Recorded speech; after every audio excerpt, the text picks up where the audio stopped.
പ്രമുഖ പത്രങ്ങളിലെ പ്രമുഖ വാർത്തകൾ ക്രോഡീകരിച്ചുകൊണ്ടുള്ള ഒരു സ്പെഷ്യൽ പ്രോഗ്രാം പത്രവാർത്താസിലേക്ക് എല്ലാവർക്കും സ്വാഗതം. അപ്പോൾ ഇന്ന് നവംബർ 28 വ്യാഴാഴ്ചയാണ്. അപ്പോൾ നമ്മളെ എല്ലാ പത്രങ്ങളിലും ഇന്ന് മെയിനായിട്ട് കൊടുത്തേക്കുന്ന ന്യൂസ് എന്ന് പറയുന്നത് പെൻഷൻ പ്രായം ഉയർത്തില്ല അല്ലേ. അപ്പോൾ എല്ലാ പത്രങ്ങളുടെയും ഫ്രണ്ട് പേജിൽ തന്നെ കൊടുത്തേക്കുന്നത് പെൻഷൻ പ്രായം ഉയർത്തില്ലെന്ന് പറഞ്ഞിട്ടുള്ള ന്യൂസാണ്. നാലാം ഭരണപരിഷ്കാര കമ്മീഷന്റെ ശുപാർശകൾ പരിശോധിക്കാൻ നിയോഗിച്ച ചീഫ് സെക്രട്ടറി അധ്യക്ഷയായ സമിതി ശുപാർശകൾ ഭേദഗതികളോടെ മന്ത്രിസഭായോഗം അംഗീകരിച്ചു. പെൻഷൻ പ്രായം 60 ഉയർത്തണമെന്ന ശുപാർശ അംഗീകരിക്കേണ്ടതില്ലെന്നാണ് പുതുതായിട്ടുള്ള തീരുമാനം. ഏതെങ്കിലും തസ്തികയിലേക്ക് സ്ഥാനക്കയറ്റം ലഭിക്കാൻ പ്രത്യേകമായ പരിജ്ഞാനം ആവശ്യമാണെങ്കിൽ അത് ആർജിക്കാൻ അർഹതാ പരീക്ഷ നടത്തുന്നതിനുള്ള ശുപാർശ തത്വത്തിൽ അംഗീകരിച്ചു. നിയമ അധികാരങ്ങൾ എല്ലാ വർഷവും ഒഴിവുകൾ PSCക്ക് റിപ്പോർട്ട് ചെയ്യേണ്ടതാണ്. റിപ്പോർട്ട് ചെയ്യുന്ന ഒഴിവുകൾ റദ്ദ് ചെയ്യാൻ പാടില്ല. തസ്തികകൾ ഒഴിവ് വരുന്ന ദിവസം പ്രധാനമായി പരിഗണിക്കണം.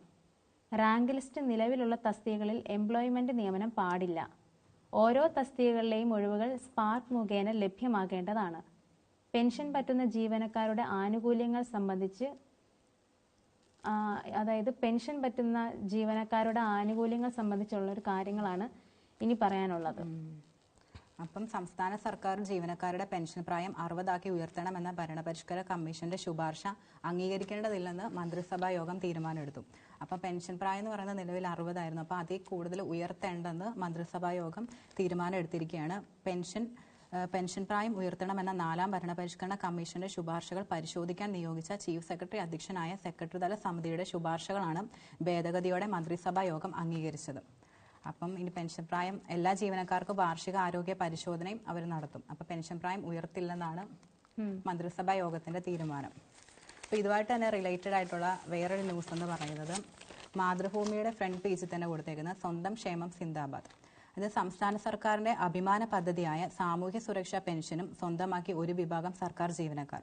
സർക്കാർ ശമ്പളം പറ്റുന്നവർക്ക് ക്ഷേമ പെൻഷന് യോഗ്യതയില്ലെന്നിരിക്കെ ഗസറ്റഡ് ഉദ്യോഗസ്ഥരടക്കം 1458 സർക്കാർ ജീവനക്കാർ ഇത് കൈപ്പറ്റുന്നതായി കണ്ടെത്തി. അതായത് സംസ്ഥാന സർക്കാരിന്റെ അഭിമാന പദ്ധതിയാണ് സാമൂഹ്യ സുരക്ഷാ പെൻഷൻ പദ്ധതി. അപ്പം ഒരു വിഭാഗം സർക്കാർ ജീവനക്കാർ സർക്കാർ ശമ്പളം പറ്റുന്നവർക്ക് ക്ഷേമ പെൻഷൻ യോഗ്യതയില്ലെന്നിരിക്കെ ഗസറ്റഡ് ഉദ്യോഗസ്ഥരടക്കം 1458 സർക്കാർ ജീവനക്കാരാണ് ഇത് കൈപ്പറ്റുന്നതായിട്ട് കണ്ടെത്തിയിട്ടുള്ളത്. ധനവകുപ്പിന്റെ നിർദ്ദേശമനുസരിച്ച് ഇൻഫർമേഷൻ കേരള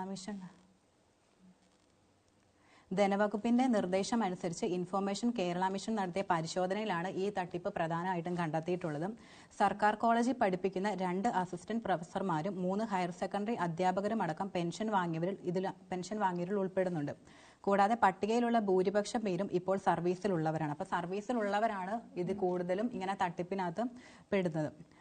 കുറ്റക്കാർക്കെതിരെ കർശന നടപടിയെടുക്കാനും അനധികൃതമായി കൈപ്പറ്റിയ പെൻഷൻ തുക പലിശ സഹിതം തിരിച്ചു പിടിക്കാനും മന്ത്രി KN ബാലഗോപാൽ നിർദ്ദേശിക്കുകയും ചെയ്തു.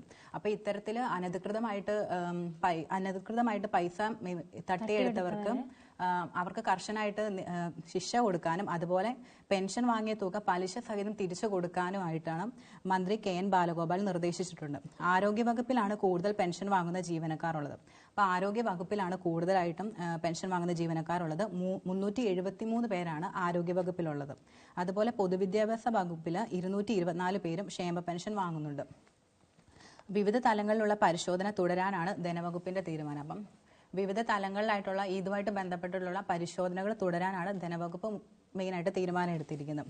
അപ്പോൾ ഇതെങ്ങനെയാണ് കടന്നുകൂടിയെന്ന് വെച്ചാൽ ഭൂരിപക്ഷവും ലാസ്റ്റ് ഗ്രേഡ് ക്ലർക്ക് ജീവനക്കാരാണ്. പ്രായപരിധി ബാധകമാവാത്ത പെൻഷൻ മുൻപ് വാങ്ങിയിരുന്നവർ സർക്കാർ ജോലിയിൽ സ്ഥിരപ്പെട്ട ശേഷമോ ജോലി കിട്ടിയ ശേഷമോ ഗുണഭോക്തൃ പട്ടികയിൽ തുടർന്നതാവാം തട്ടിപ്പിലേക്ക് നയിച്ചതെന്നാണ് നിഗമനം. പിന്നെ പഞ്ചായത്ത് തലത്തിലുള്ള ഗുണഭോക്താക്കളെ ചേർത്തതിലും വലിയ തോതിൽ പ്രശ്നങ്ങളുണ്ട്. ഇതിലൂടെ മാസം 1600 രൂപയാണ് നിലവിലെ ക്ഷേമ പെൻഷൻ എന്ന് പറയുന്നത്.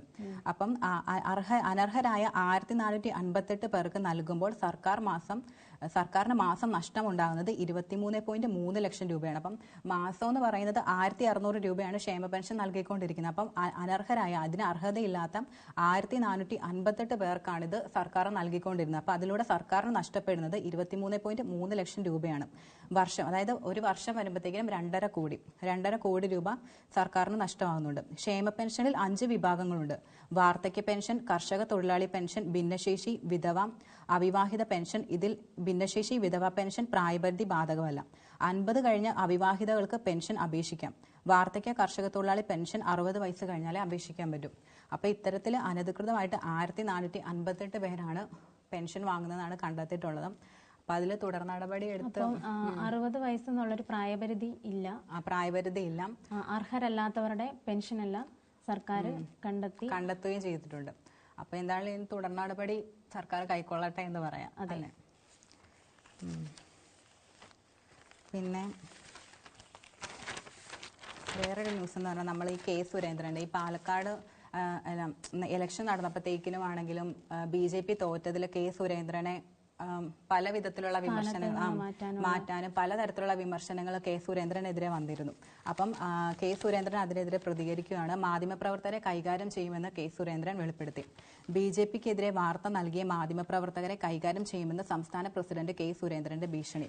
കണ്ണൂർ ADM ആയിരുന്ന നവീൻ ബാബുവിന്റെ വീട്ടിലെത്തി കുടുംബാംഗങ്ങളെ കണ്ട ശേഷം തിരികെ മടങ്ങുമ്പോഴാണ് മാധ്യമപ്രവർത്തകർക്ക് നേരെ സുരേന്ദ്രൻ ഭീഷണി ഉയർത്തിയത്. പാലക്കാട് ഉപതെരഞ്ഞെടുപ്പിന് ശേഷം ചില മാധ്യമപ്രവർത്തകർ BJP അവഹേളിക്കുന്ന തരത്തിലുള്ള വാർത്തകൾ നൽകുകയാണെന്ന് പറഞ്ഞ സുരേന്ദ്രൻ അത്തരക്കാരെ കൈകാര്യം ചെയ്യുമെന്ന് ഭീഷണിപ്പെടുത്തി. നൂറുകണക്കിന് ബലിദാനികൾ ജീവൻ നൽകി പടുത്തുയർത്തിയ ഒരു മഹാപ്രസ്ഥാനത്തെ കരിവേരി തേക്കാൻ കഴിഞ്ഞ 3-4 ദിവസങ്ങളായി മാധ്യമങ്ങൾ ശ്രമിച്ചുകൊണ്ടിരിക്കുകയാണ്. ഇത് അംഗീകരിക്കാനാവില്ല. ഇത്തരം നെറികേടുകൾ കാണിച്ച ഒരുത്തനെയും വെറുതെ വിടില്ലെന്നും സുരേന്ദ്രൻ പറഞ്ഞു. കള്ളവാർത്തകൾ കൊടുക്കുകയും അത് പ്രചരിപ്പിക്കുകയും ചെയ്തിട്ടുള്ളവർ ഏത് കൊമ്പത്തിരിക്കുന്നവരാണേലും അവരെ ശരിയായ രീതിയിൽ കൈകാര്യം ചെയ്യുമെന്നാണ് സുരേന്ദ്രൻ പറയുന്നത്. അപ്പോൾ സുരേന്ദ്രനെ കേന്ദ്ര നേതൃത്വ സ്ഥാനത്ത് നിന്ന് മാറ്റണമെന്നും അങ്ങനെ ഒരുപാട് പരാമർശങ്ങൾ വന്നിട്ടുണ്ടായിരുന്നു. ഇപ്പം മാധ്യമങ്ങളാണേലും തെരഞ്ഞെടുപ്പിൽ തോറ്റതിന് ശേഷം ഒരുപാട് വിമർശനങ്ങളാണ് സുരേന്ദ്രനെതിരെ വന്നത്.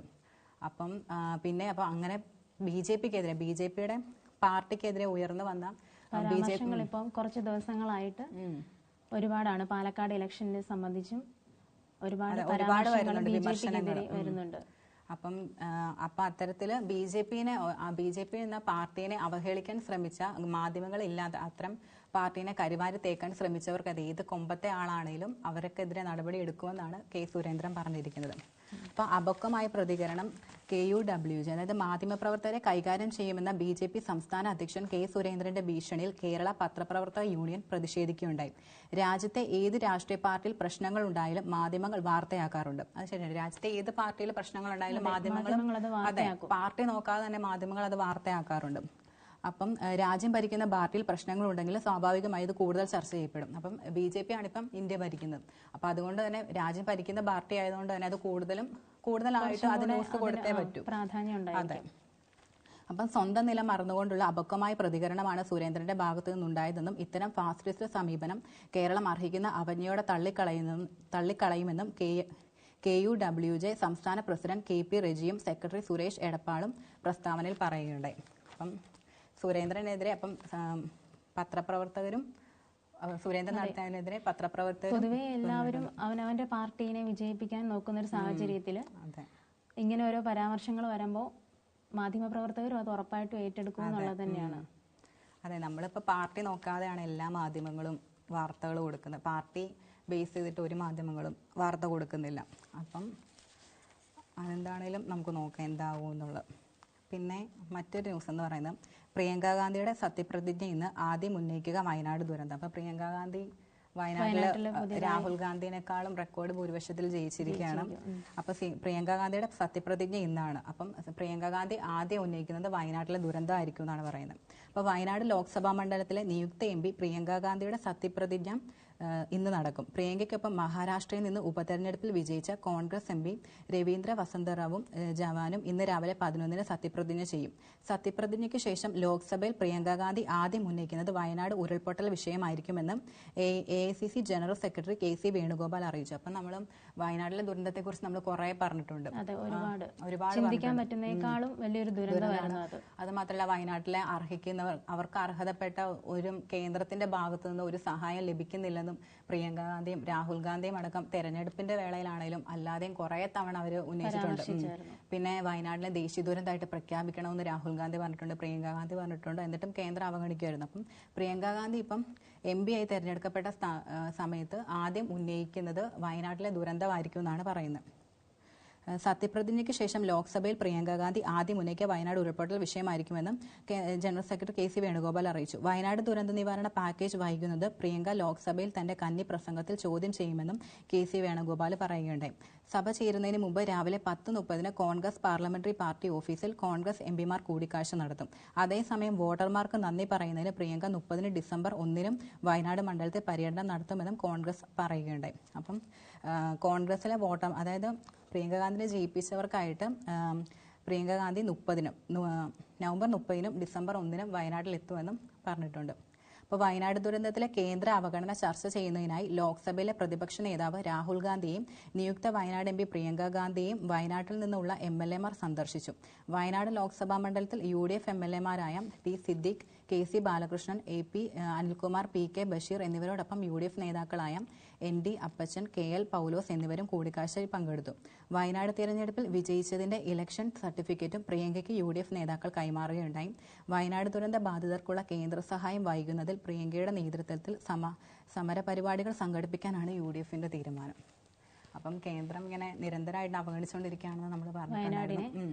പക്ഷെ പ്രിയങ്ക അതിനെ തിരിച്ചെടുക്കും, ദേശീയ ദുരന്തത്തിന്റെ ഒരു ഭാഗത്തിലോട്ട് വയനാടിനെ ചേർക്കുമെന്നാണ്, അതിനു വേണ്ടിയിട്ടാണ് പരിശ്രമിക്കുന്നത്. തുടക്കത്തിൽ തന്നെ വിജയിച്ച് വയനാട്ടിലോട്ട് വന്നപ്പോൾ തന്നെ അതിനു വേണ്ടിയിട്ടുള്ള ശ്രമം തുടങ്ങിയിരിക്കുകയാണെന്നാണ് ഇപ്പോൾ നമുക്ക് മനസ്സിലാക്കാൻ പറ്റുന്നത്. തന്റെ കന്നി പ്രസംഗത്തിൽ തന്നെ കേരളത്തിലെ വയനാടിന് വേണ്ടിയിട്ട് ശബ്ദമുയർത്തുമെന്നാണ് പ്രിയങ്ക ഗാന്ധി പറയുന്നത്. അപ്പോൾ എന്തായാലും പ്രിയങ്ക ഗാന്ധിയിലൂടെയും നമുക്കൊരു വയനാട് അവർക്ക് അർഹതപ്പെട്ടവർക്ക് അവരുടെ ആവശ്യങ്ങൾ നിറവേറ്റാൻ. കാര്യം വയനാട് എന്ന് പറഞ്ഞ ഒരു ചൂരൽമല എന്ന് പറഞ്ഞ ഒരു സ്ഥലം മുഴുവനായിട്ട് നശിച്ചു.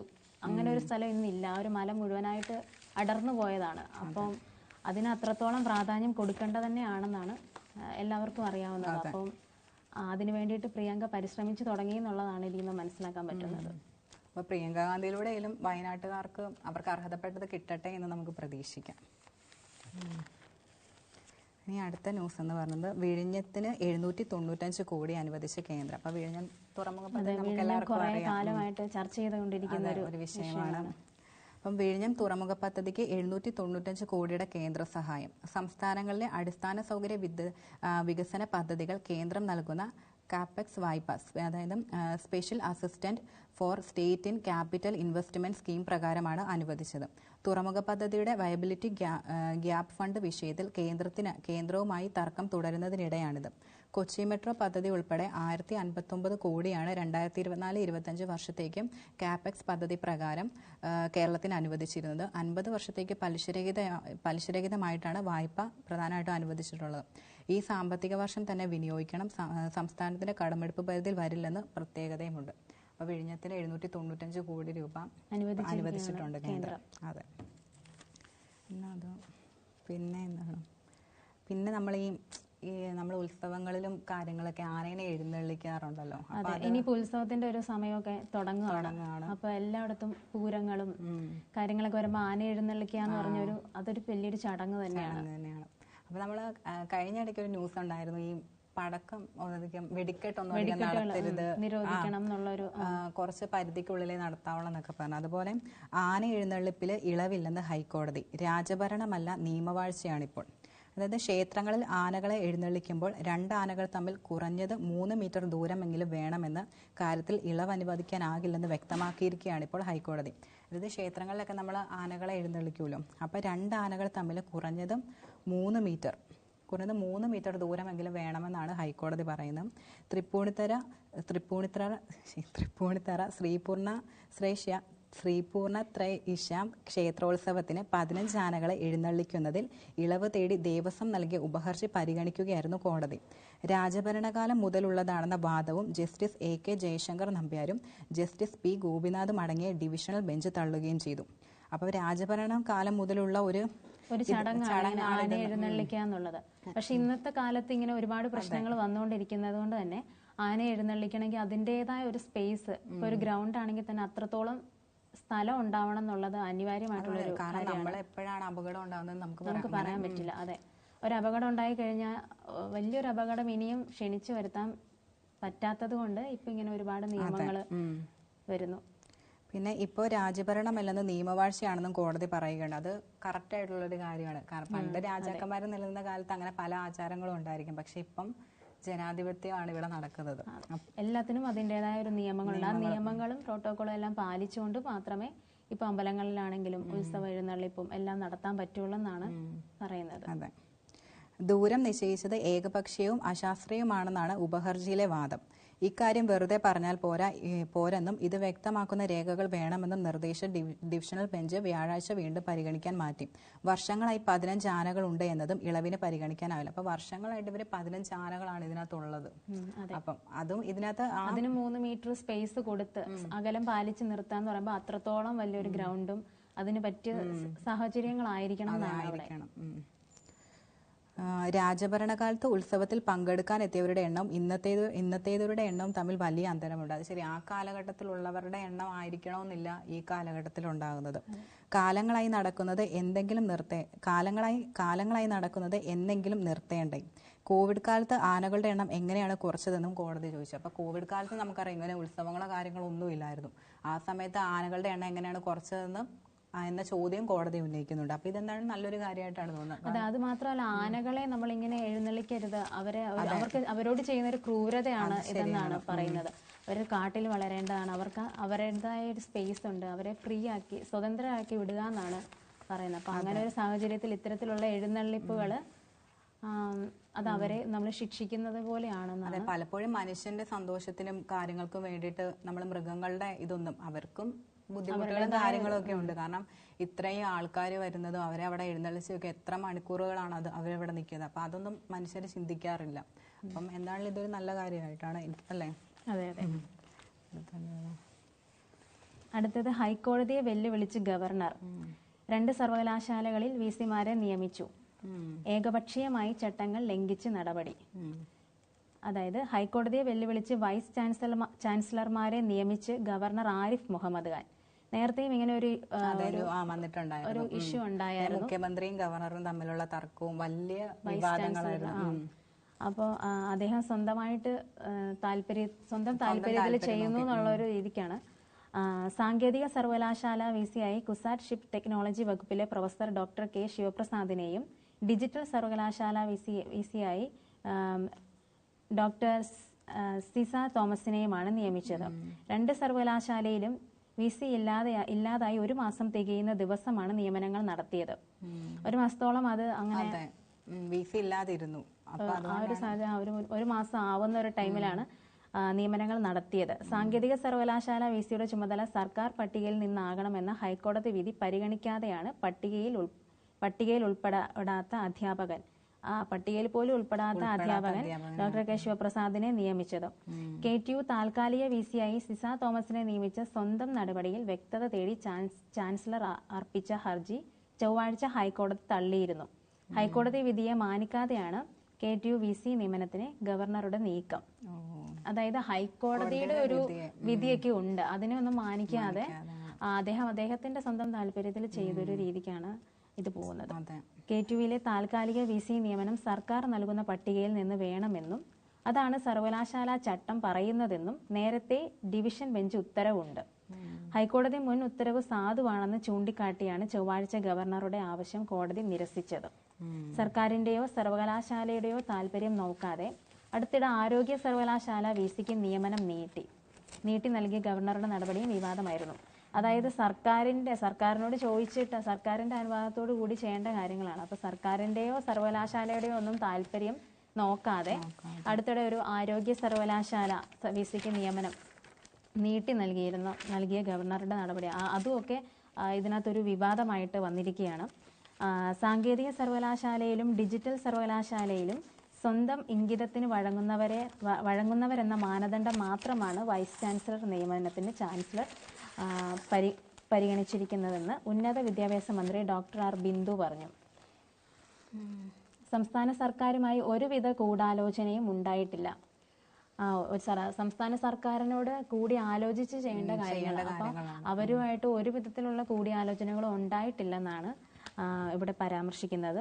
സാങ്കേതിക സർവകലാശാല നിയമപ്രകാരം സർക്കാർ നൽകുന്ന പാനലിൽ നിന്നുള്ളവരെ മാത്രമേ വൈസ് ചാൻസലർ നിയമനത്തിന് പരിഗണിക്കാവൂ. അങ്ങനെയാണ് ചെയ്യേണ്ടത്. സാങ്കേതിക സർവകലാശാല നിയമപ്രകാരം സർക്കാർ നൽകുന്ന പാനലിൽ നിന്നുള്ളവരെ മാത്രം. എല്ലാ കാര്യത്തിനും അങ്ങനെ ആയിരിക്കുമല്ലോ. എല്ലാ സർക്കാരിന്റെ ഏതൊരു ഇതിലോട്ട് പോകണമെങ്കിലും അതിന് സർക്കാരിന്റെ ഒരു പാനൽ ഉണ്ടാവും. അതിൽ ഉൾക്കൊള്ളുന്നവരെ മാത്രം നമുക്ക് ഏതൊരു പൊസിഷനിലോട്ട് കൊണ്ടുവരാൻ പറ്റുള്ളൂ. അപ്പം അതൊന്നും നോക്കിയിട്ടില്ല എന്നാണ് ഇവിടെ പറയുന്നത്. ഹൈക്കോടതിയാണ് ഗവർണർ വെല്ലുവിളിച്ചിരിക്കുന്നത്. അതെ, ഇന്നലെ ഹൈക്കോടതിയും ഈ മാനദണ്ഡം ഉയർത്തിപ്പിടിച്ചു.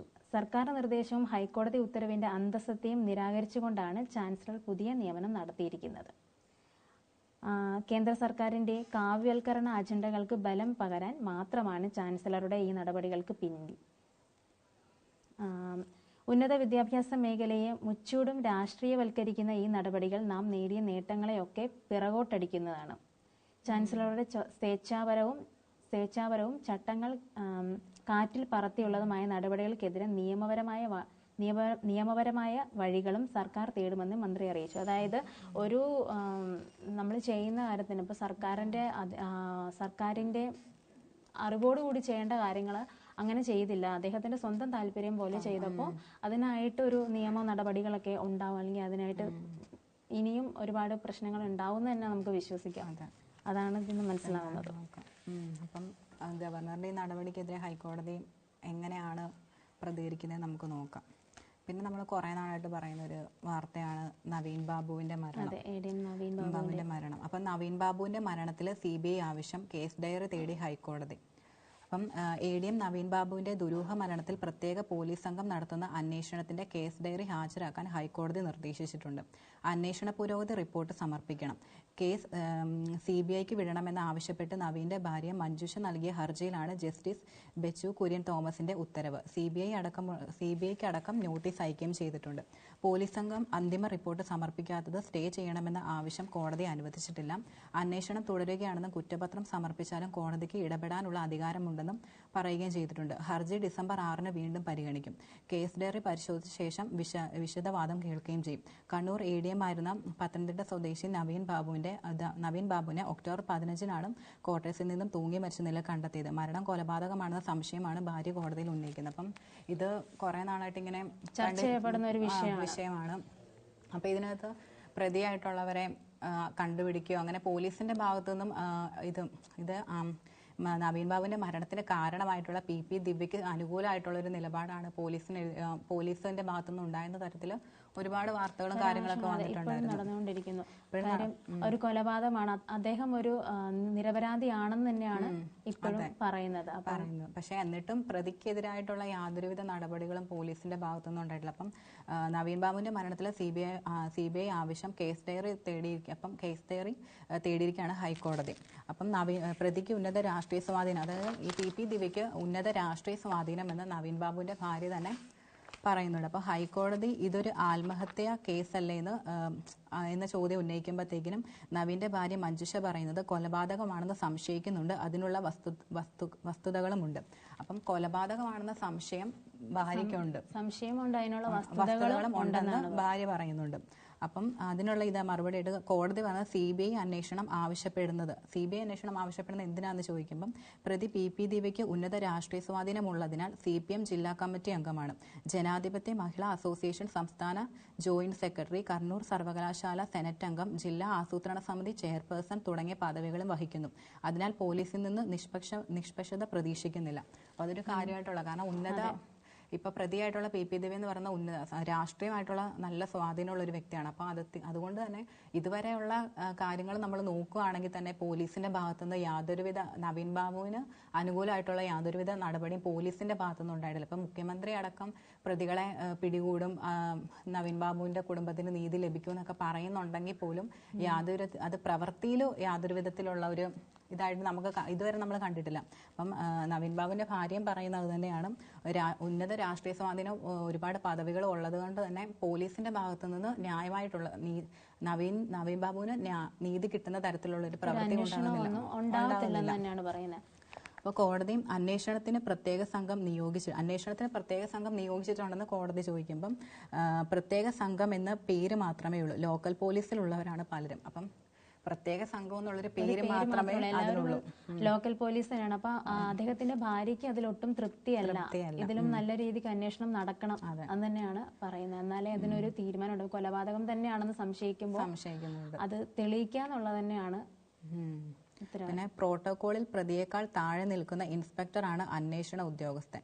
അതായത് പ്രോട്ടോകോൾ പ്രകാരം പ്രതിയായ പി ദിവ്യേനേക്കാളും താഴെ നിൽക്കുന്ന ഉദ്യോഗസ്ഥനാണ് അന്വേഷിക്കുന്നത്. അപ്പൊ അതൊന്നും നമ്മളങ്ങനെ ഒരിക്കലും ഒരു കേസിൽ നമ്മൾ അങ്ങനെ ഒരാളെ നിയോഗിക്കത്തില്ല. കാരണം പ്രതിനേക്കാളും താഴ്ന്ന നിലയിലുള്ള ഒരാളെ അന്വേഷിക്കാനായിട്ട് ഒരിക്കലും ചെയ്യത്തില്ല. അപ്പൊ അതിന് മുമ്പുള്ളവരെ ചെയ്യത്തുള്ളൂ.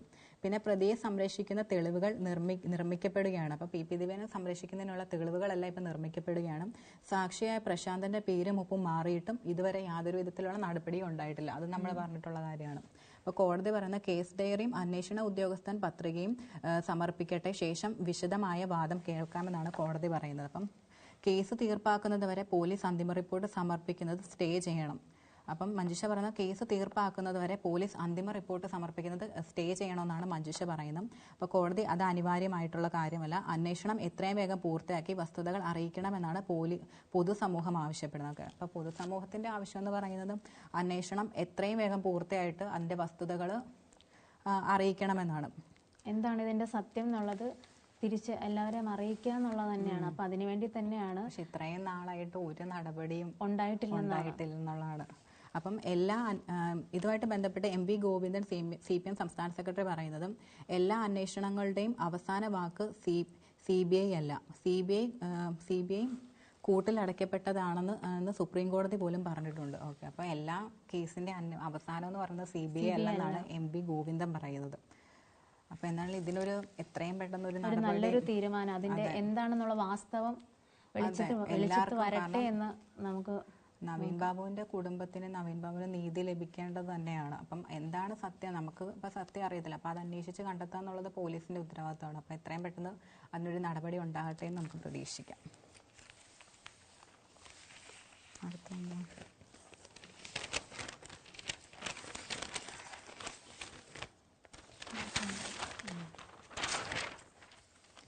അപ്പം നമ്മൾ ഈ അദാനിയുടെ കേസ് കഴിഞ്ഞിടയ്ക്ക് വലിയ വിവാദമായിരുന്നു. US അഴിമതി കേസ് ചുമത്തി, അദാനിക്കെതിരെ US അഴിമതി കേസ് ചുമത്തിയെന്ന് പറഞ്ഞു. അപ്പം അദാനി ഗ്രൂപ്പിന്റെ ചെയർമാൻ ഗൗതം അദാനി, അനന്തരവൻ സാഗർ അദാനി കമ്പനിയുടെ മാനേജിംഗ് ഡയറക്ടർ വിനീത് ജെയിൻ എന്നിവർക്കെതിരെ US foreign corrupt practice act case ചുമത്തിയിട്ടില്ലെന്ന് അദാനി ഗ്രീൻ എനർജി ഇപ്പം വെളിപ്പെടുത്തിയിരിക്കുകയാണ്. അദാനി ഗ്രൂപ്പ് സ്ഥാപകനും ചെയർമാനുമായ ഗൗതം അദാനി AGLന്റെ ചെയർമാനും സാഗർ അദാനി എക്സിക്യൂട്ടീവ് ഡയറക്ടറുമാണ്. ഗൗതം അദാനി, സാഗർ അദാനി, വിനീത് ജെയിൻ എന്നിവർക്കെതിരെ US നീതിന്യായ വകുപ്പിന്റെ കുറ്റപത്രത്തിലോ US ASECയുടെ സിവിൽ പരാതിയിലോ SEPയുടെ ലംഘനത്തിന് കുറ്റം ചുമത്തിയിട്ടില്ലെന്നും AGL പ്രതികരിച്ചു. ബിസിനസ് നേടുന്നതിനോ നിലനിർത്തുന്നതിനോ വിദേശ ഉദ്യോഗസ്ഥന് നേരിട്ടോ അല്ലാതെയോ വാഗ്ദാനമോ പണമോ പദവിയോ നൽകുന്നത് USFCPI പ്രകാരം അഴിമതിയാണെന്നാണ് കണക്കാക്കുന്നത്. സൗരോർജ്ജ പദ്ധതികൾക്ക് കരാർ കിട്ടാൻ ഇന്ത്യയിൽ കൈക്കൂലി നൽകിയെന്നത് അദാനി ഗ്രൂപ്പ് കമ്പനികൾക്കെതിരായ ആരോപണം. അപ്പം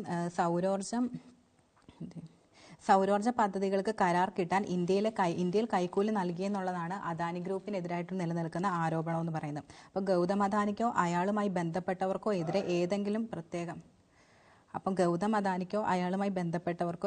ഏതെങ്കിലും പ്രത്യേക കുറ്റം ചുമത്തിയിട്ടില്ലെന്ന് അദാനിയുടെ അഭിഭാഷകൻ മുകുൾ റോത്തഗിയും പറഞ്ഞു. അപ്പം ഗൗതം അദാനിക്കും അയാളുമായി ബന്ധപ്പെട്ടവർക്കെതിരെ ഒരു തരത്തിലുള്ള കുറ്റവും ചുമത്തിയിട്ടില്ലെന്നാണ് അദാനിയുടെ അഭിഭാഷകൻ പറയുന്നത്.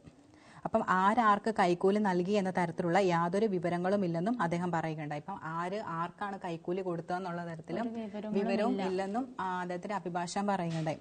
അതേസമയം foreign corrupt practices act, foreign extortion prevention ആക്ടുകൾ കുറ്റപത്രത്തിൽ ചുമത്തിയതായി നേരത്തെ വാർത്തകൾ പുറത്തു വന്നിരുന്നു. US നിക്ഷേപകരെയും വായ്പാ സ്ഥാപനങ്ങളെയും തെറ്റിദ്ധരിപ്പിച്ച് പണം സമാഹരിച്ചു, ഉദ്ദേശശുദ്ധിയോടെ നിക്ഷേപം നടത്തിയവർ കോഴയിടപാട് അറിയാതെ കബളിക്കപ്പെട്ടു, അഴിമതിക്കെതിരായ US നിയമങ്ങൾ, US സെക്യൂരിറ്റീസ് നിയമങ്ങൾ തുടങ്ങിയവ ലംഘിച്ചു തുടങ്ങിയ ആരോപണങ്ങളാണ് അദാനിക്കെതിരെ ഇപ്പം നിലനിൽക്കുന്നത്. അപ്പോൾ ഇത്തരത്തിൽ അഴിമതി കേസ് ചുമത്തിയിട്ടില്ലെന്നാണ് അഭിഭാഷകൻ പറയുന്നത്. പറയുന്നത്. അതിനുള്ള ഒരു തെളിവുകളും എങ്ങനെ ആർക്കാർ കൊടുത്തെന്ന ഒന്നും പറയുന്നില്ല. അപ്പം എന്താണേലും നോക്കാം, മുന്നോട്ടുള്ള കാര്യം നോക്കാം നമുക്ക്. ബാങ്കുകൾ എഴുതി തള്ളിയത് 1,70,70,000 കോടി രൂപ. അതൊരു വലിയ ചർച്ചയായിരിക്കുകയാണ്. രാജ്യത്തെ പൊതുമേഖലാ ബാങ്കുകൾ 2024 സാമ്പത്തിക വർഷം എഴുതി തള്ളിയത് 1,70,70,000 കോടി രൂപ. രാജ്യത്തെ കർഷകരും സാധാരണ പൗരന്മാരും നാമമാത്ര വായ്പകളുടെ തിരിച്ചടവിൽ വീഴ്ച വരുത്തിയാൽ സ്ഥാവര ജംഗമ വസ്തുക്കൾ ജപ്തി ചെയ്യുന്ന ബാങ്കുകളാണ് കുത്തകളുടെ കോടികൾ വരുന്ന വായ്പ എഴുതി തള്ളിയത്. ഇപ്പൊ അറിയാലോ, എല്ലാവരും ഈ കർഷകരായിട്ടുള്ളവരുമൊക്കെയാണ് ലോൺ എടുത്തും ഒക്കെ ആയിരിക്കും കൃഷി കാര്യങ്ങളൊക്കെ നടത്തുന്നത്. അപ്പോൾ അങ്ങനെയുള്ളപ്പോൾ ഈ ജപ്തിയിലോട്ടൊക്കെ പോകുന്ന ഒരു സാഹചര്യമൊക്കെ എന്ന് പറഞ്ഞാൽ ഒരു കർഷകനെ സംബന്ധിച്ചിടത്തോളം വലിയൊരു ദുരന്തം. പൊതുമേഖലയിലെ പഞ്ചാബ് നാഷണൽ ബാങ്കാണ് വായ്പ എഴുതി തള്ളിയതിൽ ഒന്നാം സ്ഥാനത്ത്. 18,317 കോടിയാണ് കഴിഞ്ഞ വർഷം PNB എഴുതി തള്ളിയത്. യൂണിയൻ ബാങ്ക് ഓഫ് ഇന്ത്യ 18,264 കോടിയും സ്റ്റേറ്റ് ബാങ്ക് ഓഫ് ഇന്ത്യ 16,161 കോടിയും എന്നിങ്ങനെയാണ് എഴുതി തള്ളിയേക്കുന്നത്. ഇത്രയും തുക വെച്ച് അവരെ എഴുതി തള്ളിയേക്കാണെന്നാണ് പറയുന്നത്. വായ്പ എഴുതി തള്ളുന്നതിൽ സ്വകാര്യ ബാങ്കുകളും ഉദാര സമീപനമാണ് സ്വീകരിച്ചിരിക്കുന്നത്. ഇതേ ഒരു സമീപനമൊക്കെ തന്നെയാണ് ഈ സ്വകാര്യ ബാങ്കുകളിലും ഇത്തരത്തിൽ വായ്പ എഴുതി തള്ളുന്നതിൽ അവർ സ്വീകരിച്ചിരിക്കുന്നതെന്നാണ്. HDFC ബാങ്ക് 11.3 കോടിയുടെ വായ്പകളാണ് കുത്തകകൾക്ക് വേണ്ടി എഴുതി തള്ളിയത്. 8.34 കോടിയുമായി ആക്സിസ് ബാങ്കും 6.19 കോടിയുമായി ICICI പട്ടികയിൽ ഇടം നേടി. കോടികൾ വായ്പയെടുത്ത് തിരിച്ചടവിൽ മുടക്കം വരുത്തുന്നതാണ് വായ്പ എഴുതി തള്ളലിലേക്ക് നയിക്കുന്നത്. അത് നമ്മൾ വായ്പ എടുത്തു കഴിഞ്ഞാൽ അതിൻ്റെ തിരിച്ചടവുകൾ കൃത്യമായിട്ട് പോയില്ലെങ്കിൽ അങ്ങനെ ഒരു പ്രശ്നമുണ്ട്. തുടക്കം തൊട്ട് നോക്കിക്കഴിഞ്ഞാൽ എല്ലാം ഒരു ചെയിനായിട്ട് നടക്കുന്നത്. ഇപ്പോൾ കൃഷിയാണെങ്കിൽ അവർ കൃഷിക്ക് വേണ്ടിയിട്ട് പൈസ എടുക്കുന്നു. ആ പൈസ എടുത്തതിൻ്റെ കൃഷി മെച്ചമായ രീതിയിൽ നടന്നു കഴിഞ്ഞാൽ ചിലപ്പോൾ അവർക്ക് അതിൻ്റെ വരുമാനം കിട്ടുകയുള്ളൂ. അതിൽ നിന്ന് വേണമായിരിക്കും ചിലപ്പോൾ അവർക്ക് തിരിച്ചടവുകൾ പോകാനും എടുക്കാനും ഒക്കെ. അപ്പം തുടക്കം തൊട്ടേ ചിലപ്പോൾ എന്തെങ്കിലും പാളിച്ചകളൊക്കെ വരുന്നതായിരിക്കും ഇത്തരത്തിലുള്ള സംഭവങ്ങൾക്കൊക്കെ കാരണം. റിസർവ് ബാങ്ക് മാർഗനിർദ്ദേശം അനുസരിച്ചാണ് ഇതിന്റെ മാനദണ്ഡം ബാങ്കുകൾ നിശ്ചയിക്കുന്നത്. റിസർവ് ബാങ്കിന്റെ ഒരു മാർഗനിർദ്ദേശം വെച്ചാണല്ലോ നമ്മൾ ബാങ്കുകളെ തീരുമാനിക്കുന്നത്. വർഷങ്ങളായി തിരിച്ചടവ് മുടക്കം വരുത്തുന്ന വമ്പൻ വ്യവസായികളും കുത്തക കമ്പനികളുമാണ് എഴുതിത്തള്ളലിന്റെ മുഖ്യ ഗുണഭോക്താക്കളും. കഴിഞ്ഞ 5 വർഷത്തിനിടെ തിരിച്ചടവിൽ മുടക്കം വരുത്തിയ 81.30% വായ്പകളും തിരിച്ചു പിടിക്കാൻ രാജ്യത്തെ പൊതുമേഖലാ സ്വകാര്യ ബാങ്കുകൾക്ക് സാധിച്ചിരുന്നില്ല. അതിനിടെ 2023 സാമ്പത്തിക വർഷം എഴുതി തള്ളിയ 2.8 ലക്ഷം കോടി രൂപയേക്കാൾ കുറവാണ് 2024 എഴുതി തള്ളിയതെന്ന് കേന്ദ്ര ധനകാര്യ സഹമന്ത്രി പങ്കജ് ചൗധരി പാർലമെന്റിൽ രേഖാമൂലം അറിയിച്ചിട്ടുണ്ട്. കഴിഞ്ഞ 5 വർഷത്തിനിടയിലെ ഏറ്റവും കുറഞ്ഞ തുകയാണ് എഴുതി തള്ളിയതെന്നും അദ്ദേഹം പ്രതികരിച്ചു. 5 വർഷത്തെ കണക്കെടുത്ത് നോക്കിക്കഴിഞ്ഞാൽ അതിനകത്ത് ഏറ്റവും കുറഞ്ഞ തുകയാണ് എഴുതി തള്ളിയതെന്നാണ് അദ്ദേഹം പ്രതികരിക്കുന്നത്. കാർഷിക വായ്പ എഴുതി തള്ളുക എന്നതടക്കമുള്ള ആവശ്യങ്ങൾ ഉയർത്തി രാജ്യത്തെ കർഷകരും സംഘടനകളും 2 വർഷമായി പ്രക്ഷോഭപാതയിൽ തുടരുന്ന അവസരത്തിലാണ് മോഡി സർക്കാർ കോർപ്പറേറ്റ് വായ്പകൾ എഴുതി തള്ളാൻ കുടപിടിക്കുന്നത്. കർഷകർ ഇപ്പൊ നമ്മൾ തെരഞ്ഞെടുപ്പിലാണെങ്കിലും ഹരിയാനയിലെയും ഒക്കെ തെരഞ്ഞെടുപ്പിലാണെങ്കിലും കൂടുതലും മോദി സർക്കാരിനെതിരെ ഉയർന്നു വന്ന ആരോപണം എന്ന് പറഞ്ഞ കർഷകരുടെ പ്രതിഷേധമായിരുന്നു. അതാണ് കോൺഗ്രസ് ഏറ്റവും കൂടുതൽ ആയുധമാക്കിയതും. അപ്പൊ കർഷകർക്ക് വലിയ തോതിലുള്ള പ്രതിഷേധം ഉണ്ടായിരുന്നു ഇവര് നടപ്പിലാക്കുന്ന കാര്യങ്ങളിലും അവരുടെ കാർഷിക മേഖലയായിട്ട് ബന്ധപ്പെട്ട കാര്യങ്ങളിലൊക്കെ. അപ്പം ആ ഒരു സാഹചര്യത്തിലാണ് ഇപ്പൊ ഇത്രയും ബാങ്കുകൾ എഴുതി തള്ളിയത്. ബാങ്കുകൾ എഴുതി തള്ളിക്കാതെ 1,70,70,000 കോടി രൂപയാണ് അവർ എഴുതി തള്ളിയിരിക്കുന്നത്. പിന്നെ മറ്റൊരു ന്യൂസ് എന്ന് പറയുന്നത് ശിവസേന കീഴടങ്ങി. അതായത് ദേവേന്ദ്ര ഫഡ്നാവിസ് മുഖ്യമന്ത്രിയാകും. ഉപമുഖ്യമന്ത്രി സ്ഥാനം ഷിൻഡെ ഏറ്റെടുത്തേക്കില്ല. അപ്പം ഒടുവിൽ ഏകനാഥ് ഷിൻഡെയും ശിവസേനയും BJPക്ക് കീഴടങ്ങിയിരിക്കുകയാണ്.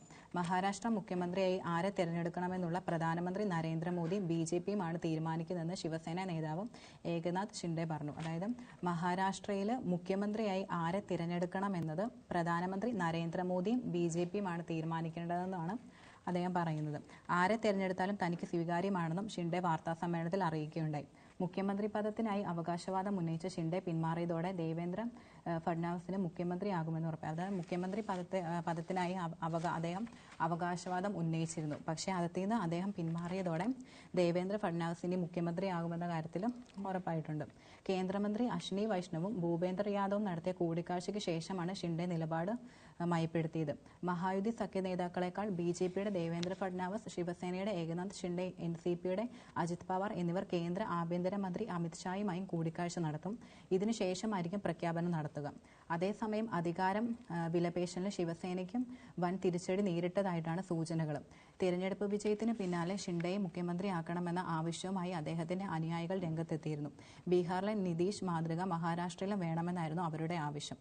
എന്നാൽ 132 സീറ്റ് നേടിയ സംസ്ഥാനത്ത് BJP മുഖ്യമന്ത്രി സ്ഥാനം ത്യജിക്കുന്ന ചോദ്യം ഉന്നയിക്കുന്നില്ലെന്ന് BJP വ്യക്തമാക്കുകയും ചെയ്തു.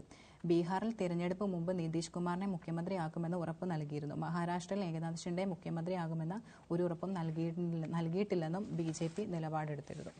അപ്പം ശിവസേന, അതായത് ഏകനാഥ് ഷിൻഡെയും ശിവസേനയും BJPക്ക് കീഴടങ്ങിയിരിക്കുകയാണ് മഹാരാഷ്ട്രയിൽ. അതെ. എന്താണ് പിന്നെ നമ്മൾ പറഞ്ഞു ഒരിടയ്ക്ക് ഇപ്പോൾ കഴിഞ്ഞിടയ്ക്ക് വന്നൊരു ന്യൂസാണ് നയൻതാരയും ധനുഷും തമ്മിലുള്ള തർക്കവും. അപ്പം നയൻതാരയ്ക്കെതിരെ ധനുഷ് മദ്രാസ് ഹൈക്കോടതിയിലേക്ക്. പകർപ്പവകാശം ലംഘിച്ചെന്ന പരാതിയിൽ തെന്നിന്ത്യൻ താരം നയൻതാരയ്ക്കെതിരെ ധനുഷ് മദ്രാസ് ഹൈക്കോടതിയെ സമീപിച്ചിരിക്കുകയാണ്. ഇപ്പം നയൻതാരയുടെ ജീവിതം പറയുന്ന Nayanthara Beyond the fairy tale എന്ന ഡോക്യുമെന്ററിയിൽ നാനും റൗഡിദാൻ എന്ന തമിഴ് സിനിമയിലെ ഭാഗങ്ങൾ അനുമതിയില്ലാതെ ഉപയോഗിച്ചു എന്ന് കാണിച്ചാണ് ധനുഷ് മദ്രാസ് ഹൈക്കോടതിയിൽ ഹർജി നൽകിയിട്ടുള്ളത്. അപ്പം അവകാശം ലംഘിച്ച് ദൃശ്യങ്ങൾ ഉപയോഗിച്ചതിന് നയൻതാര സംവിധായകനും ഭർത്താവുമായ വിഘ്നേഷ് ശിവൻ, അവരുടെ റൌഡി പിക്ചേഴ്സ് പ്രൈവറ്റ് ലിമിറ്റഡ് എന്നിവർക്കെതിരെയാണ് ധനുഷ് കെ രാജയുടെ Wunderbar Films Private Limited Madras ഹൈക്കോടതിയെ സമീപിച്ചിരിക്കുന്നത്. നയൻതാരയുടെ ജീവിതത്തെ ആസ്പദമാക്കി നെറ്റ്ഫ്ലിക്സ് പുറത്തിറക്കിയ നയൻതാര ബിയോണ്ട് ദ ഫെയറി ടെയിലിൽ നാനും റൌഡിദാൻ എന്ന ചിത്രത്തിലെ 3 സെക്കൻഡ് ദൈർഘ്യമുള്ള ദൃശ്യം ഉൾപ്പെടുത്തിയതിന് ധനുഷ് 10 കോടി രൂപ നഷ്ടപരിഹാരം ആവശ്യപ്പെട്ട സംഭവം വലിയ ചർച്ചകൾക്ക് വഴിയൊരുക്കുന്നു. അപ്പം അതിനകത്ത് കുറച്ച് ദിവസങ്ങളായിട്ട് ഇത് ചർച്ച ചെയ്തുകൊണ്ടിരിക്കുന്ന ഒരു വലിയൊരു വിഷയം തന്നെയാണ്. അപ്പം അതിനകത്ത് നാനും റൌഡിദാൻ എന്ന ചിത്രത്തിലെ 3 സെക്കൻഡ് ദൈർഘ്യമുള്ള ഭാഗം ഉൾപ്പെടുത്തിയതിന് ധനുഷ് 10 കോടി രൂപയാണ് നഷ്ടപരിഹാരമായിട്ട് ചോദിച്ചത്. അപ്പം നെറ്റ്ഫ്ലിക്സിൽ ഇന്ത്യയിലെ പ്രതിനിധികളായ ലോസ് ഗാറ്റോസ് പ്രൊഡക്ഷൻ സർവീസിനെ കൂടി കേസിൽ കക്ഷിയാക്കാൻ അനുവദിക്കണമെന്ന ധനുഷിന്റെ ആവശ്യം ജസ്റ്റിസ് അബ്ദുൽ ഖുദ്ദൂസ് അംഗീകരിച്ചു. ഡോക്യുമെന്ററി നെറ്റ്ഫ്ലിക്സിൽ ഇപ്പോഴും തുടരുന്നുണ്ട്. അപ്പം അവരുടെ കേസ് എന്താവുമെന്ന് നമുക്ക് നോക്കാം. പിന്നെന്താണ്, അപ്പം നമ്മൾ വേറൊരു ന്യൂസ് ദേശാഭിമാനി ഒരു പേജിൽ തന്നെ ഫീച്ചറായിട്ട് കൊടുത്തിട്ടുണ്ട്. ശ്വാസം നിലച്ച രാത്രി, ഭോപ്പാൽ ദുരന്തം എന്ന വേദനയ്ക്ക് 40 വർഷം. അതായത് പ്രാണവായുവിൽ വിഷം കലർന്ന് മരണത്തിലേക്ക് മറഞ്ഞ 10,000. ലോകത്തിലെ ഏറ്റവും വലിയ വ്യാവസായിക ദുരന്തമെന്ന് ഡിസംബർ 2 രാത്രിയെ ചരിത്രം രേഖപ്പെടുത്തിയത്. അതായത് ഭോപ്പാൽ ദുരന്തം എന്ന വേദനയ്ക്ക് ഇപ്പോൾ 40 വർഷം, 40 വയസ്സായിരിക്കുകയാണ്. പ്രാണവായുവിൽ വിഷം കലർന്ന മരണത്തിലേക്ക് മാഞ്ഞ 10,000 ലോകത്തിലെ ഏറ്റവും വലിയ വ്യാവസായിക ദുരന്തമെന്നാണ് ഡിസംബർ 2 രാത്രിയെ ചരിത്രം രേഖപ്പെടുത്തുന്നത്. യൂണിയൻ കാർബൈഡ് എന്ന അമേരിക്കൻ വ്യവസായ ഭീമന്റെ അടങ്ങാത്ത ലാഭക്കൊതിയാണ് മനുഷ്യരുടെ കൂട്ടക്കുരുതിയിലേക്ക് നയിച്ചത്. ശ്വാസം നിലച്ചുപോയ ആ രാത്രിയെ അക്ഷരമുറ്റം ഓർക്കുന്നു.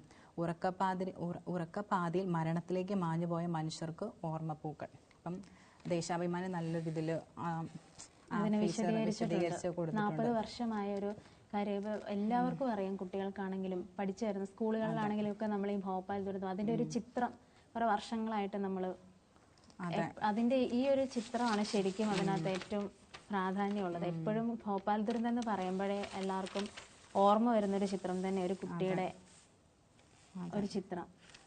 അപ്പം ഭോപ്പാൽ നഗരത്തിന് ശ്വാസം നിലച്ച ദുരന്തരാവിന് 40 വർഷം തികയുന്നു. ലോകം അന്നുവരെ സാക്ഷ്യം വഹിച്ചിട്ടില്ലാത്ത ഏറ്റവും കൂടിയ വ്യാവസായിക ദുരന്തത്തിനാണ് 1984 ഡിസംബർ 2 സാക്ഷിയായത്.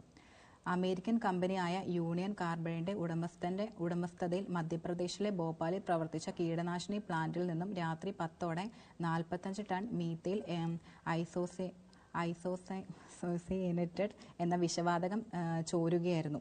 നിമിഷങ്ങൾക്കുള്ളിൽ ജനവാസ മേഖലയിൽ അപകടകരമാം വിധം ഇത് പടർന്നു.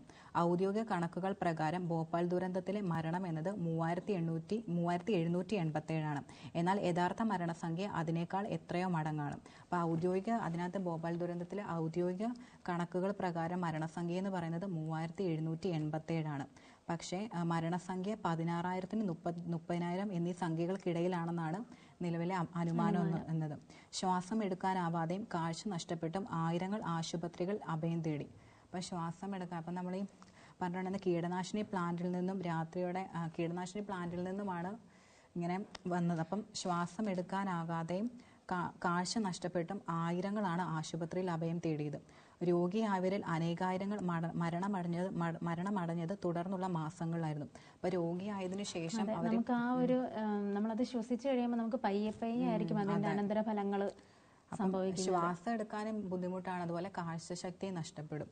അപ്പം ഇങ്ങനെ രോഗിയായവർ ആശുപത്രിയിൽ ചികിത്സയ്ക്ക് വരുമ്പോഴത്തേനും അവർ മാസങ്ങൾ എടുത്തിട്ടാണ് പിന്നീട് മരിച്ചത്.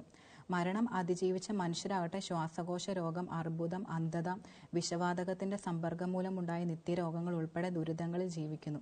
അപ്പം ഈ ദുരന്തത്തിൽ നിന്ന് വന്നവർ അത് മരിക്കാതെ ജീവൻ രക്ഷിച്ചവരാണെങ്കിൽ പോലും പല രോഗങ്ങൾ, അതായത് ശ്വാസകോശ രോഗം, അർബുദം, അന്ധത, വിഷവാതകത്തിന്റെ സമ്പർക്കം മൂലമുണ്ടാകുന്ന നിത്യരോഗങ്ങൾ എന്നിവയെല്ലാം നേരിട്ടാണ് പിന്നീട് അവർ ജീവിച്ചത്. അതിന്റെ അനന്തരഫലമായിട്ട് പിന്നീട് ഇവർക്കുണ്ടായ കാര്യങ്ങൾ അതിനകത്തും വ്യക്തമല്ല. 3787 പേരാണ് ഔദ്യോഗിക കണക്കുകൾ പ്രകാരം അത്രയേ ഉള്ളൂ. പക്ഷെ എന്നാലും 30,000-നും 16,000-നും ഇടയിൽ ആൾക്കാർ മരിച്ചിട്ടുണ്ട്. അതിന്റെ അനന്തരഫലം അനുഭവിക്കുന്നവരായിരുന്നു ബാക്കി. ശ്വാസതടസ്സങ്ങളും അല്ലാതെയുള്ള മറ്റു പ്രശ്നങ്ങൾ, ആരോഗ്യ പ്രശ്നങ്ങൾ ഒരുപാടായിരുന്നു. നമ്മുടെ എൻഡോസൾഫാൻ ബാധിച്ച് കുറെ പേർക്ക് ഇതുപോലെ സംഭവിച്ചില്ലേ, അതുപോലെ തന്നെ ഒരു അപ്പൊ 6 ലക്ഷത്തിലധികം മനുഷ്യർക്ക് ദുരന്തം ഗുരുതരമായ ആരോഗ്യ പ്രശ്നങ്ങൾ സൃഷ്ടിച്ചുവെന്നാണ് ആരോഗ്യ വിദഗ്ധർ പറയുന്നത്. അപ്പം 6 ലക്ഷത്തിലധികം മനുഷ്യർക്കാണ് ദുരന്തം ഗുരുതരമായ ആരോഗ്യ പ്രശ്നങ്ങൾ സൃഷ്ടിച്ചിരിക്കുന്നത്. അപ്പം യൂണിയൻ കാർബൈഡ് കോർപ്പറേഷൻ എന്ന കമ്പനിയുടെ ലാഭക്കൊതിയാണ് മനുഷ്യനിർമ്മിതമായ ദുരന്തത്തിന് ഇടയാക്കിയതെന്ന് ലോകവ്യാപകമായി അന്ന് പ്രതിഷേധവും ഉയർന്നിരുന്നു. അപ്പം സംഭവിച്ചത് എന്താന്ന് പറഞ്ഞാൽ രാത്രി വരെ ഭോപ്പാൽ നഗരം സാധാരണമായിരുന്നു. അപ്പോൾ ജോലി കഴിഞ്ഞ് വീട്ടിലെത്തി അത്താഴമുണ്ട് ഉറങ്ങിയ മനുഷ്യർ, അമ്മയുടെ മാറിൽ ചേർന്നുറങ്ങിയ പിഞ്ചു കുഞ്ഞുങ്ങൾ, പ്ലാന്റിൽ നിന്നും വിഷവാതകം അന്തരീക്ഷത്തിലേക്ക് ചോർന്ന് പൊടുന്നനെ മരണമെത്തി. ചില ഘട്ടങ്ങളിൽ വാതകത്തിന്റെ മരണം ജനവാസ കേന്ദ്രങ്ങളിലേക്ക് വ്യാപിക്കാറുണ്ടായിരുന്നു. ഉറങ്ങിക്കിടന്ന മനുഷ്യർക്ക് തലവേദനയും വയറുവേദനയും ബോധക്ഷയമൊക്കെ അനുഭവപ്പെട്ടു. എന്താണ് സംഭവിച്ചതെന്ന് അറിയാതെ ചിലരൊക്കെ ഉറക്കത്തിൽ തന്നെ മരണം കൂട്ടിക്കൊണ്ടുപോയി. പ്ലാന്റിനടുത്ത് താമസിച്ചിരുന്നവരാണ് ആദ്യം മരിച്ചു വീണത്.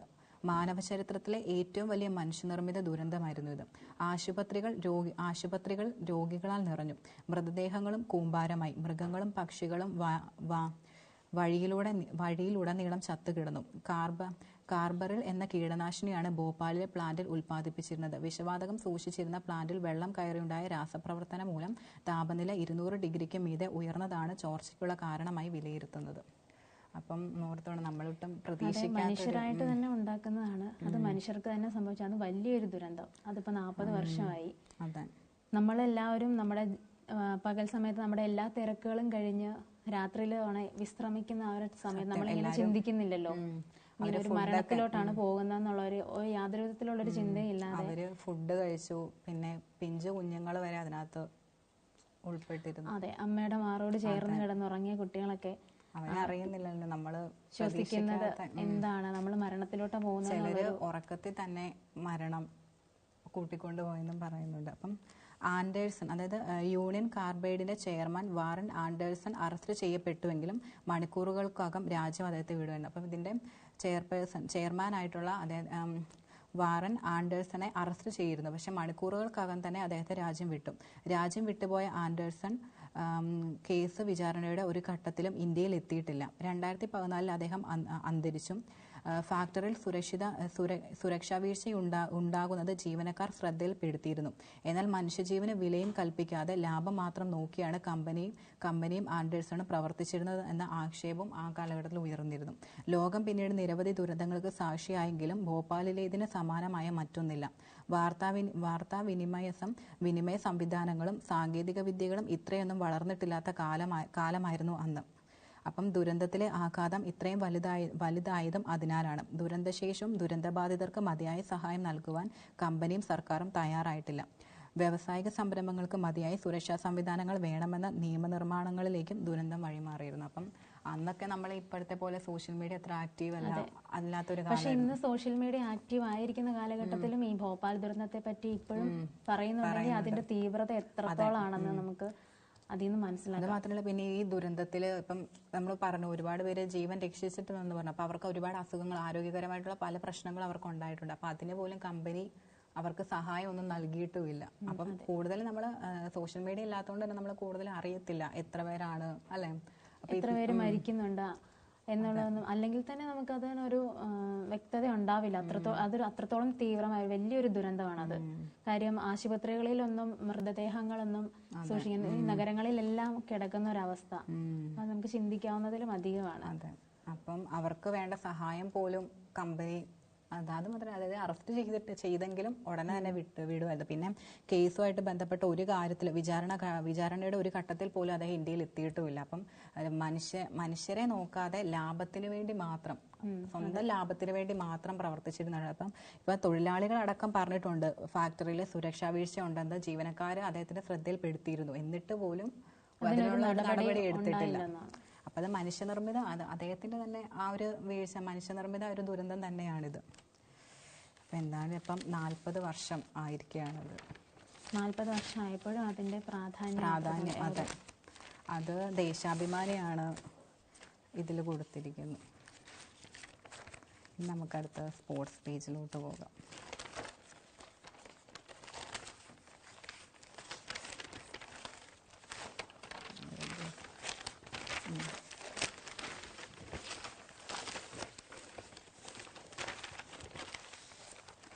അപ്പം നമ്മൾ ബുംറയുടെ ഒരു ന്യൂസാണ് കൊടുത്തേക്കുന്നത്. ബുംറ വീണ്ടും 1-ാം നമ്പർ. അതായത് ഓസ്ട്രേലിയക്കെതിരെ പെർത്തിൽ നടന്ന ആദ്യ ടെസ്റ്റിൽ 8 വിക്കറ്റുകൾ വീഴ്ത്തി ഇന്ത്യക്ക് വിജയം നൽകിയ ബുംറ ഇന്റർനാഷണൽ ക്രിക്കറ്റ് കൗൺസിലിന്റെ ടെസ്റ്റ് ബൗളർമാരുടെ റാങ്കിലെ 1-ാം സ്ഥാനം തിരിച്ചുപിടിച്ചു. കരിയർ ബേസായ 883 റേറ്റിംഗ് പോയിന്റുമായാണ് ബുംറ 1-ാമതെത്തിയത്. ഈ വർഷം ഫെബ്രുവരിയിലാണ് ബുംറ ആദ്യമായി 1-ാം റാങ്കിൽ എത്തിയിരുന്നത്. ഒക്ടോബറിൽ ബംഗ്ലാദേശിനെതിരായ ടെസ്റ്റ് പരമ്പരയ്ക്ക് ശേഷം വീണ്ടും ബുംറ 1-ാമനായെങ്കിലും അധികം വൈകാതെ റബാദയും ജോഷ് ഹേസൽവുഡും മുകളിലേക്ക് ഉയർന്നിരുന്നു. പെർത്തിലെ ആദ്യ ഇന്നിംഗ്സിൽ 5-ഉം 2-ാം ഇന്നിംഗ്സിൽ 3 വിക്കറ്റുകളും വീഴ്ത്തിയതോടെ ബുംറയും റബാദയും ഹേസൽവുഡിനെയും മറികടന്ന് 1-ാമനാവുകയായിരുന്നു. ഇന്ത്യൻ പേസർ മുഹമ്മദ് രാജ് 3 പടവ് ഉയർന്ന് 25-ാം റാങ്കിലെത്തി. അപ്പം ബുംറ വീണ്ടും 1-ാമതെത്തി. അപ്പം ഓസ്ട്രേലിയക്ക് ഇതിനിപ്പം നമ്മൾ ഓസ്ട്രേലിയയും ഇന്ത്യയും തമ്മിലുള്ള പെർത്തിൽ മത്സരം നടന്നുകൊണ്ടിരിക്കുകയായിരുന്നു. അപ്പോൾ അതിലാണ് ബുംറ വീണ്ടും 1-ാം നമ്പറിലേക്ക് എത്തിയത്. പിന്നെ നമ്മൾ IPL ലേലം നടന്നിട്ടുണ്ടായിരുന്നു. അത് കഴിഞ്ഞു, 2 ദിവസമായിട്ട് നടന്നിട്ടുണ്ടായിരുന്നു. അപ്പം അതിൽ ഋഷഭ് പന്തിന് കിട്ടുന്നത് 18.9 കോടി. അപ്പം IPL താരലേലത്തിൽ 27 കോടി രൂപയ്ക്ക് ലക്നൗ സൂപ്പർ ജയൻസ് വാങ്ങിയ ഋഷഭ് പന്തിന് നികുതി കഴിഞ്ഞ ശമ്പളമായി ലഭിക്കുന്നത് 18.9 കോടിയാണ്. അപ്പം ലക്നൗ ആണ് ഋഷഭ് പന്തിനെ ലേലം വിളിച്ചെടുത്തത്. അപ്പോൾ 27 കോടിക്കായിരുന്നു ഋഷഭ് പന്തിനെ വിളിച്ചത്. അപ്പോൾ അതിൽ അദ്ദേഹത്തിന് ശമ്പളം ഇപ്പോൾ 27 കോടിക്ക് അവർ വിളിച്ചു. അപ്പോൾ അതിൽ കിട്ടുന്നത് ഋഷഭ് പന്തിന് ലഭിക്കുന്നതെന്ന് പറഞ്ഞാൽ 18.9 കോടിയാണ്. 8.1 കോടി രൂപയാണ് തന്റെ പ്രതിഫലത്തിൽ നിന്നും ഋഷഭിന് നികുതിയായി നൽകേണ്ടത്. IPLന്റെ ചരിത്രത്തിലെ തന്നെ ഏറ്റവും ഉയർന്ന തുകയാണ് ഋഷഭിനെ ലക്നൗ വാങ്ങിയത്. കഴിഞ്ഞ സീസണിന് ശേഷം ഒഴിവാക്കിയ KL രാഹുലിന് പകരം ലക്നൌവിനെ നയിക്കുന്നത് ഋഷഭായിരിക്കും. അപ്പം കഴിഞ്ഞ സീസണിലും KL രാഹുലിനെ ഒഴിവാക്കിയിരുന്നു. അപ്പം അതിന് പകരം ഈ പ്രാവശ്യം അപ്പം ലക്നൌവിനെ നയിക്കുന്നത് ഋഷഭ് പന്തായിരിക്കും. അപ്പം അത് നല്ല ഒരു ന്യൂസ് അല്ലേ. അപ്പം നമ്മൾ അത്യാവശ്യം എല്ലാം കവർ ചെയ്തിട്ടുണ്ട്, പ്രധാനപ്പെട്ട എല്ലാ വാർത്തകളും. അപ്പം ഇന്ന് മെയിനായിട്ട് പറഞ്ഞിട്ടുള്ള പെൻഷന്റെ കാര്യമാണ്. എല്ലാ പത്രങ്ങളിലും ഫ്രണ്ട് പേജിൽ തന്നെ പെൻഷൻ പ്രായം ഉയർത്തില്ല എന്നുള്ളൊരു കാര്യം തന്നെയാണ് പറഞ്ഞിരിക്കുന്നത്. അപ്പോൾ അതിന് അത്രത്തോളം ഇമ്പോർട്ടൻ്റ് ഉണ്ട്. പിന്നെ അതുപോലെ ഇത് നമ്മൾ അനധികൃതമായിട്ട് 1458ഓളം പേര് പെൻഷൻ വാങ്ങുന്നുണ്ട്. അപ്പോൾ അതുവഴി സർക്കാരിനുണ്ടാകുന്ന നഷ്ടം ആകെ 1600 രൂപയാണ് പെൻഷനായിട്ട് ക്ഷേമ പെൻഷൻ കൊടുക്കുന്നത്. അപ്പോൾ അതിനകത്ത് അനധികൃതമായിട്ട് കുറേ പേര് പെൻഷൻ വാങ്ങുന്നുണ്ടെന്നൊരു ന്യൂസ് ഉണ്ടായിരുന്നു. അപ്പോൾ അതാണ് മെയിനായിട്ട് പത്രങ്ങളിൽ ഏതൊക്കെ മേഖലകളാണ് സർക്കാർ ജീവനക്കാരുമൊക്കെയാണ്. അപ്പോൾ അതിൻ്റെ തുടർന്ന് കേസ് അന്വേഷണം നടക്കും. ഇനി അതിനുള്ള നടപടികളും എടുക്കും. പിന്നെ നവീൻ ബാബുവിന്റെ നമ്മൾ നവീൻ പറഞ്ഞിട്ടുണ്ടായിരുന്നു. ബാബുവിന്റെ കേസ് വീണ്ടും അത് അന്വേഷിക്കണം, അത് കൊലപാതകം തന്നെയാണ് അതെന്നാണ് വീട്ടുകാർ പറയുന്നതും. അപ്പൊ അതിനും അദ്ദേഹത്തിന്റെ ഭാര്യയുടെ ഒരു ഉത്തരവ് പ്രകാരം നല്ല രീതിക്ക് ഒരു അന്വേഷണം ഉണ്ടാവും തന്നെ നമുക്ക് പ്രതീക്ഷിക്കാം. അപ്പൊ അതൊക്കെയാണ് മെയിൻ ആയിട്ടുള്ള ഇന്നത്തെ ന്യൂസൊക്കെ. അപ്പൊ അത്യാവശ്യം ഞങ്ങൾ എല്ലാ ന്യൂസും കവർ ചെയ്തിട്ടുണ്ട്. അപ്പൊ ഞങ്ങളുടെ ഭാഗത്ത് എന്തെങ്കിലും തെറ്റുകൾ വന്നിട്ടുണ്ടെങ്കിൽ നിങ്ങൾ ക്ഷമിക്കാം. അപ്പം നമുക്ക് നാളെ ഇപ്പം ഞങ്ങൾ വീണ്ടും വരുന്നതായിരിക്കും. അപ്പം നാളെ കാണാം.